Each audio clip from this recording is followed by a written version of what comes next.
Maybe you just need to learn to love yourself a little bit more.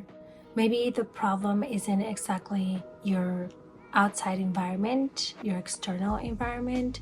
Maybe it's really what's within, the way that you view yourself, the way that you feel about yourself, where you think or feel that you lack or that you're not worthy of. Maybe that is exactly what is drawing to you situations and people that you don't want. Is the fact that you don't find that fulfillment and all of that beauty within yourself.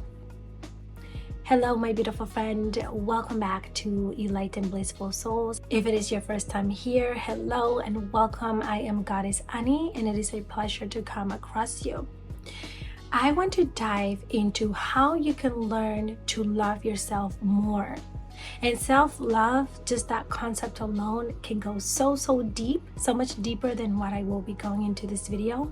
But I wanted to cover some main areas and ways that you can learn to be more compassionate, more understanding, and more patient, and to feel more fulfilled with just yourself. To know that you are worthy and that you are enough all by yourself, that you don't need outside validation. You don't need to stay in situations that are toxic or that are not in alignment with you just because you think or may feel that they could give you something that you don't have, because that's really ultimately what it's about. It's really what's under the surface. Even when it comes to achieving certain goals, even when it comes to us stepping out of our comfort zones, we often don't do that because of the lack of self-love. We don't think that we're capable enough. We don't think that we're strong enough, that we're wise enough, that we're skilled enough. And again, it all just circles back to self-love. It all circles back to going within. So I want to start off this video with self-compassion. The very first thing about self-love for me is how compassionate and kind and patient I am with myself. When you speak to yourself, when you make a mistake, when you're going through a hard time, or you do something that was embarrassing or that you're ashamed of or that you're not proud of, when you make a decision that you regret, what is your voice? What is your internal voice like? When you're going through hard, challenging times, what is your internal voice? What are your thoughts saying to you? Is that voice kind, friendly, and supportive? Or do you shame yourself down even more? Do you bring yourself down even more? Do you insult yourself? Do you find yourself maybe calling yourself names like, oh, that was dumb, that was stupid of me, that was immature of me, I should have known better? Do you get frustrated with yourself because of the mistakes and the choices that you make? You know, I should have known better type of thing. I want you to really bring awareness to what that internal voice is saying to you. When you want to start something new, does that voice perhaps instantly shut you down and tell you, oh, you're not capable of that. You're not going to be consistent. You know, you're not going to see it through. You know, you're not skilled enough. You're not going to hold up to the responsibilities that come with that. What is that voice saying to you? Is it mean? Is it bullying you? Recognize that and accept it. And when I say accept it, I don't mean like tolerate it and continue doing it. I mean accept it, see it for what it is. Don't try to reason with it. Don't try to say, oh, but it's true, I am not capable. It's true, I am not worthy. It's true, I was dumb for doing that. No. We're going to accept it, as in we're going to recognize that that voice is there, and we're going to rephrase that voice, those thoughts.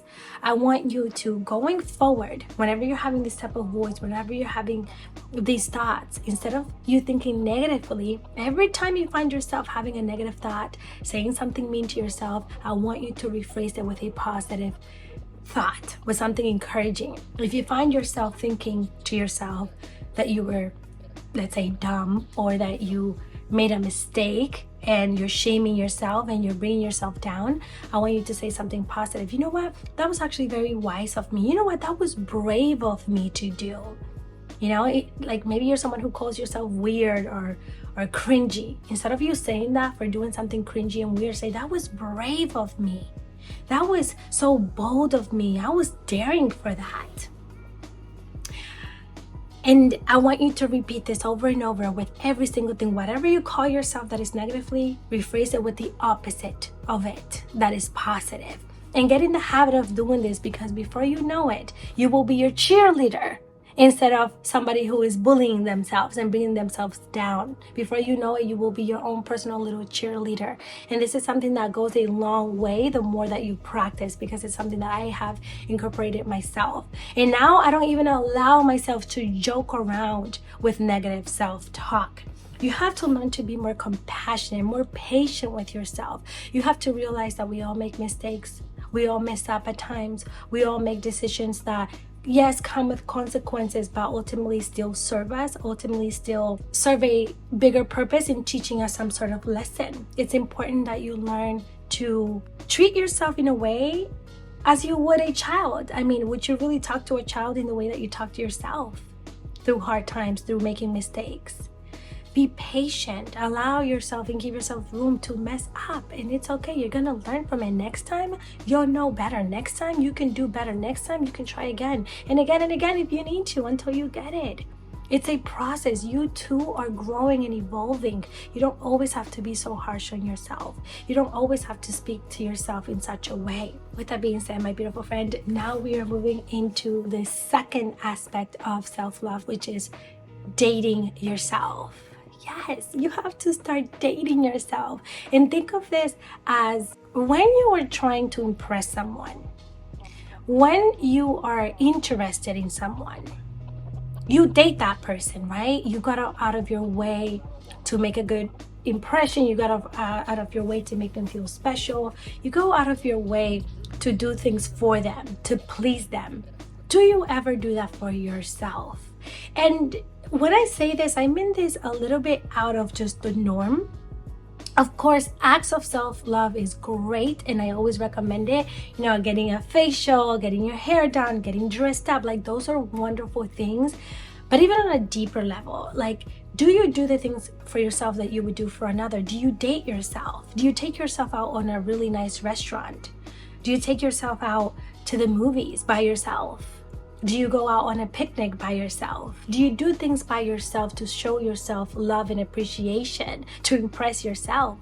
And maybe if you're someone who likes to do things like getting dressed up or getting their nails done or getting a facial or massage, which is great again, do you ever do it by yourself, or do you always invite a friend? The next time that you get all dolled up and pretty, just as you would for a date, why don't you just get really pretty, put on your favorite dress, your favorite outfit, do your hair, do your makeup for yourself. You don't have to go anywhere.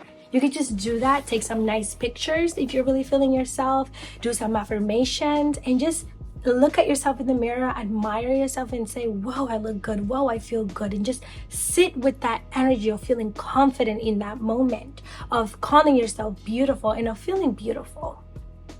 When you date yourself, you're essentially just doing the things that you would do for another, but for yourself.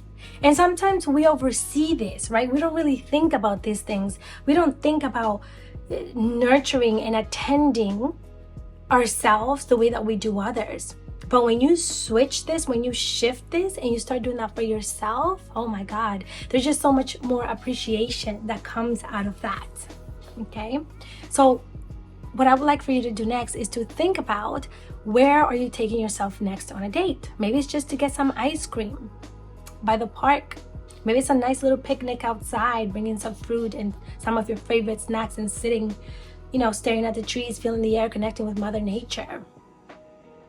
What is it that you like to? Maybe it's, you've been really wanting to try a new restaurant, or you've been really wanting to go and do some sort of activity, and you're waiting on your friends. Maybe it's even traveling and you're waiting on your friends to confirm. Don't wait on your friends. Go and do it yourself. Go and do it by yourself. There is this sense of confidence that come out of that you are going to enjoy so much more when you learn to be in your own presence and be surrounded by yourself and be comfortable in your own space. That's the best thing ever, because at that point you're not going to feel this need of, you're not going to feel like there's something lacking. You're not going to feel like you need someone to not feel alone. You learn to fill that void of feeling alone by yourself, because you get used to being by yourself. The third thing I'm going to share with you is prioritizing yourself. And I cannot stress this enough. You have to prioritize you. Put yourself first. Put your energy and your time first. Where do you need to perhaps set boundaries? What people or situation or things you maybe need to say no to when you're not in the mood to do something, when you don't feel like going out, when you don't feel like being there for someone because you are going through your own things, you have your own baggage, and you're just not in that mental space to be there for someone. Where do you need to learn how to stand up for yourself and defend yourself? I want you to really start thinking about this, because this is also something that I was overseeing, and it's like all of these are things that we're not aware of. Like, you might think you're aware of it, but you're probably not, right? I used to always say, oh, I'm someone that says no and I stand up for myself, and like, this is not, but the entire time I'm actually a people pleaser.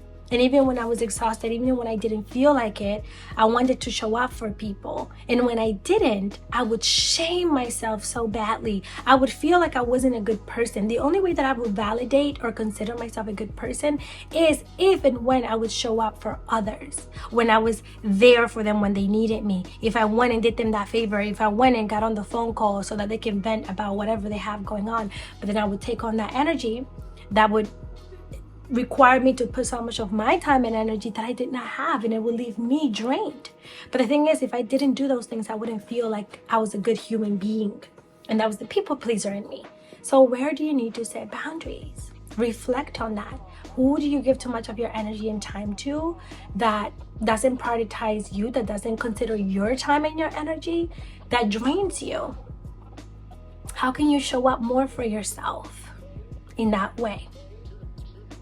How can you show up more for yourself in terms of what you say you're going to be doing and that you're not going to be doing? Which brings me to the next topic, which is self-reflection. This would really push you forward on your self-love journey.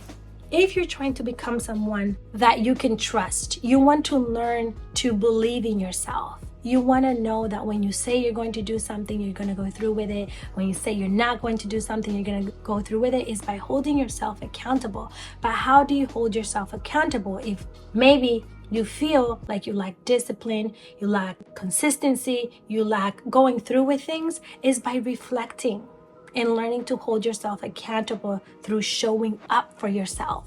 Just like you would show up for that friend or your partner or your children or your parents, right? Think about it this way. Self-reflection is a way for you to look back on how much you have progressed. So I like to take time, whether it's once a month, once a week. It really depends on where I am and how I'm feeling. I do it more so on a basis of when I need to, when I feel like I need to reflect, self-reflect. And I look back and I say, okay, how did I show up for myself this week? What did I do throughout this week that shows that I showed up for myself and that I held myself accountable? Did I make time to do my face mask, to do my hair routine? Did I take time to take myself out on a date? Did I become and stay grounded and conscious and aware of how I'm speaking to myself? And then also reflect on how you did not. Did I speak to myself badly this week? Did I not make time to slow down and to not overwhelm myself and I take on the weight of the world and others? That is not my responsibilities. Did I not set boundaries this week?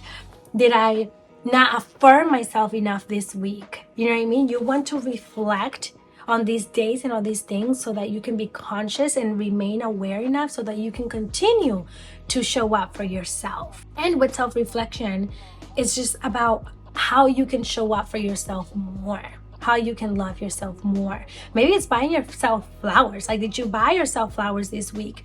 When you set a goal, right? And that's what you want to do initially, set a goal of how you want to show up for yourself. Come up with a plan. Okay, I am going to show up for myself this week by, number 1, buying myself flowers. Number 2, going to get a massage. Number 3, by journaling. And number 4, by making sure that I say 5 nice things to myself right after I wake up. Let's just say, right, like affirmations as soon as you wake up. Set that goal for the week, and then at the end of the week you can reflect and say, okay, I did journal, I did affirm myself. I did go on that date with myself, and like that. And then if you have this written down as well, it's really helpful, because then you have something to look forward to, and you know that at the end of the week you have to reflect back. And I don't know about you, but for me, I like to be able to check things off, and it's like I want to make sure that I'm actually doing the things that I said that I would do. And it's exciting to see as you feel these things, and the way that you feel, how confident, how excited, how happy, how fulfilled you feel when you show up for yourself in such ways. And the last thing, and the last advice that I have for you is basically fake it until you make it. Okay, when you are trying to embody a more confident, self-assured, more loving aspect of yourself, and that is not how you feel right now, I'm assuming that that's not exactly fully how you feel if you're watching this, then you have to fake it until you make it. The only way of becoming the best version of yourself, or becoming a version of yourself that you want to be, whatever the case may be, becoming anything, is by acting as if you're that version of yourself already in the here and the now. You have to show up as that version. You want to be confident, and be confident in the way that you speak, be confident in the way that you walk, be confident in the way that you show up. You have to walk like a confident person. You have to talk like a confident person. You have to show up as a confident person. So same thing as self-love. If you want to learn how to feel fulfilled and not seek for people or things outside of yourself, and not latch on to toxic situations or people pleasing, then you have to do it. That's really just the way. It's by taking action, by doing it. So you fake it until you make it. Even if you don't feel like it, even if you don't feel confident, even if you don't feel as beautiful, even if you're scared to go on that date by yourself, even if you're scared to, you're already afraid that you're gonna fail yourself, and that you're not gonna hold yourself accountable, just try. And even if you fail, it's not really failing, you're still trying. The first time, you try again next week, and then next week, and then next week, and that's how it goes. And eventually this will become part of your routine, part of your habit, part of who you are. It will no longer be you faking it. It will just be who you are. That is the beauty of self-love. You get to discover yourself at a core level. You get to fall in love with every aspect of yourself, the ugly, the pretty, the bad, the parts that you're ashamed of yourself, the parts that you don't always give recognition to or love to. You get to really dive deeper into you, and there is nothing more fulfilling and better and empowering than that. Because when we lack self-love, we seek for it outside of ourselves. And literally, I know I've said this a couple of times already, but that is how we find ourselves being in relationships and situations that don't fulfill us. Ultimately, we're just seeking for something to be fulfilled. So this is why you need to learn to be happy by yourself. Learn to be okay with being bored. Learn to be okay by being with yourself and in your own presence. Hi, my beautiful friend. Thank you so much for watching this video. I hope that this was helpful. If you did find it helpful, please give this video a thumbs up. It does help the channel grow, and also subscribe if you're not already. And I will see you in the next video.